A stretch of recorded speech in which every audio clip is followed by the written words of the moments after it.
Indian T20 league part 2 का पहला double header में दिल्ली दूर पड़ी राजस्थान के लिए और पंजाब हारते हारते जीत गई हैदराबाद से एक बहुत ही रोमांचक फिनिश में, जहां डेब्यूटेंट नेथन एलिस की सटीक आखिरी ओवर के बदौलत वो 5 रन से जीती। इसी के साथ पॉइंट्स टेबल में हुआ अदला बदला, क्योंकि पंजाब गई 2 पोजीशन ऊपर 5वें नंबर पर और राजस्थान गिरी 6 से 7 तक।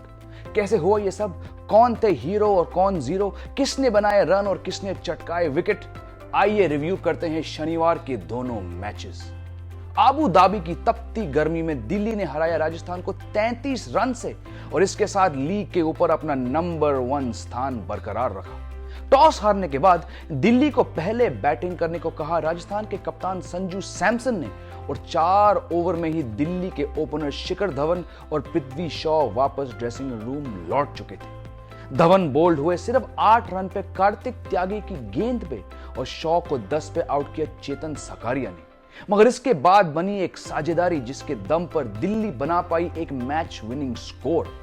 Player of the match Shreyas Iyer ने बनाए 32 गेंदों में 43 रन और कप्तान ऋषभ पंत ने 24 पे 24।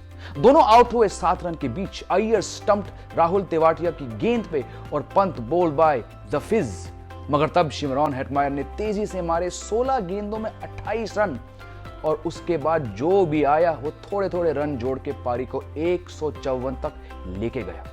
मिड इनिंग्स ब्रेक में सकारिया ने कहा कि एक अचीवेबल टारगेट है, मगर राजस्थान उस टोटल के आसपास भी नहीं पहुंची।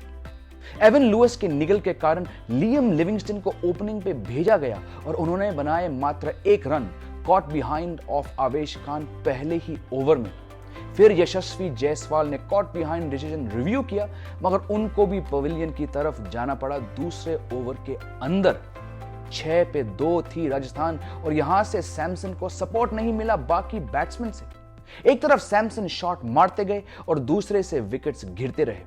सैमसन 20 ओवर के बाद 70 रन पे नाबाद रहे 53 गेंद खेल के, और उनके बाद अगला स्कोर था सिर्फ 19 जो महिपाल लोमरोर ने बनाए 24 गेंद खेलकर। दिल्ली के 5 गेंदबाजों ने एटलीस्ट 1 विकेट लिया और सबसे सफल रहे आनरिक नोकिया, जिन्होंने अपने 4 ओवर में 18 रन देके 2 विकेट अपने खाते में डाल दिए।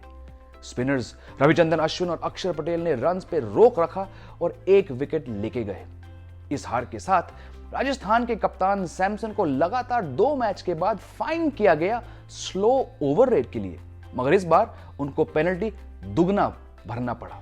पंजाब जीत के बाद सैमसन के 12 लाख कटे थे और आज के हार के बाद सीधे 24 लाख।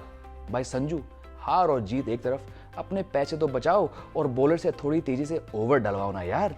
दूसरे मैच में हैदराबाद ने फील्डिंग करने का निर्णय के बाद बड़ी अच्छी बॉलिंग करके पंजाब को 20 ओवर में 125 रन पे रोका और फिर शारजा पे सबसे लोएस्ट टोटल को पंजाब ने डिफेंड किया।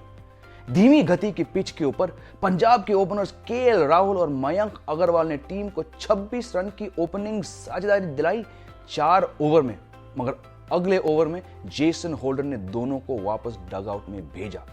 होल्डर की पहले गेंद को राहुल ने शॉर्ट मिड विकेट के हाथों में मारा और फिर मयंक अग्रवाल ने सीधे मिड ऑफ को कैच दिया। अचानक पंजाब 27 पे 2 थी और 2 नए बल्लेबाज क्रीज पे थे। क्रिस गेल कभी भी गियर नहीं बदल सके और राशिद खान की गेंद पे एलबीडब्ल्यू हुए 17 बॉल पे 14 रन बना के। उनके बाद आए निकोलस पूरन और वो भी ज्यादा समय नहीं टिके क्रीज पे। एक जोरदार छक्का मारने के तुरंत बाद पूरन ने संदीप शर्मा को रिटर्न कैच पकड़ा दिया और बॉलर ने खुशी से स्वीकार किया। इस विकेट के साथ पंजाब का स्कोर था 66 पे 4। कुछ देर तक एक छोर को संभाला ईडन मार्करम ने, मगर पंजाब को जरूरत थी पार्टनरशिप्स की और मार्करम कुछ खास नहीं जोड़ सके दीपक हुडा के साथ। वो 27 पे आउट हुए अब्दुल समद के गोल्डन आर्म पे और फिर जैसे ही लग रहा था कि हुडा का दिन है, सीधे अटैक में वापस आकर होल्डर ने उनका विकेट झटकाया। मगर इसका श्रेय जाता है सब्स्टिट्यूट फील्डर जे सुचित को, जिन्होंने कवर्स में एक शानदार डाइविंग कैच पकड़ा उड़ते हुए एक हाथ से बॉल को लपक कर। 16 ओवर के बाद 97 पे 6 थी पंजाब और वहां से डेब्यू करते हुए ऑस्ट्रेलिया के एलिस और हरप्रीत ब्रार ने स्कोर को 125 तक पहुंचाया। इसके बाद फोकस शिफ्ट हुआ डेविड वार्नर पर, जो पिछले मैच में डक पे आउट हुए। मगर वो यहां भी फेल हुए मोहम्मद शमी की वाइड बॉल छेड़ के एक भारी किनारा देते हुए केएल राहुल को। इस चोट के बाद क्रीज पे आए हैदराबाद के कप्तान केन विलियमसन और शमी ने फिर चटकाया उनका विकेट। एक बहुत बड़ा झटका हैदराबाद के लिए और विलियमसन को लौटना पड़ा सिर्फ 1 रन बना के। शमी ने अपने पहले 3 ओवर में 5 रन देके 2 विकेट निकाले और पूरा दबाव पड़ा मनीष पांडे और रिद्धिमान साहा पर। पांडे 23 गेंद खेल के 13 रन पे आउट हुए। रवि बिश्नोई की गुगली पे बोल्ड। 9 ओवर के बाद हैदराबाद 3 विकेट गंवा चुकी थी और रिक्वायर्ड रेट 8 के पार हो चुकी थी। बिश्नोई बढ़िया गेंदबाजी करते रहे और अपनी तीसरी ओवर में 2 विकेट लेके गए।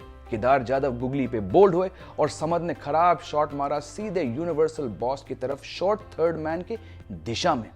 24 रन देके बिश्नोई ने अपना कोटा खत्म किया, पर क्योंकि ये उनका दिन था तो मैच में और भी कुछ करना था उन्हें। और थोड़ी देर के बाद बिश्नोई ने साहा को 30 पे रन आउट किया, मगर होल्डर ने दिखाया अपना ऑलराउंड काबिलियत एक शानदार पारी के साथ जिसमें 5 छक्के लगाए उन्होंने। एलिस पे भारी पड़े होल्डर 16वें ओवर में 2 बार बाउंड्री पार करके और फिर शमी के आखिरी ओवर में होल्डर ने चौथा छक्का मारा। इसके बाद 12 गेंदों पे हैदराबाद को चाहिए थी 21 रन और अर्शदीप सिंह ने निकाला राशिद खान को पहली बॉल पे। मात्र 4 रन दिए अर्शदीप ने बेहतरीन ओवर में और 6 गेंदों में हैदराबाद की मांग थी 17 रन। राहुल के पास मौका था होल्डर को पहली बॉल पे रन आउट करने का, मगर वो चूक गए और होल्डर ने अपना 5वां छक्का लगाया। मगर एलिस ने किया शानदार वापसी और आखिरी 4 बॉल पे सिर्फ 4 रन दिए और आखिरकार पंजाब जीती 5 रन से। आखिरी गेंद तक रोमांच चलता रहा इस लो स्कोरिंग मैच में और बेचारे होल्डर रहे नॉट आउट 47 पर। संडे के दिन भी डबल हेडर है दोस्तों, और आप दोबारा जुड़ सकते हैं इस चैनल के साथ मैच रिव्यूज के लिए। तब तक this is Jamie Alter Singh, good bye.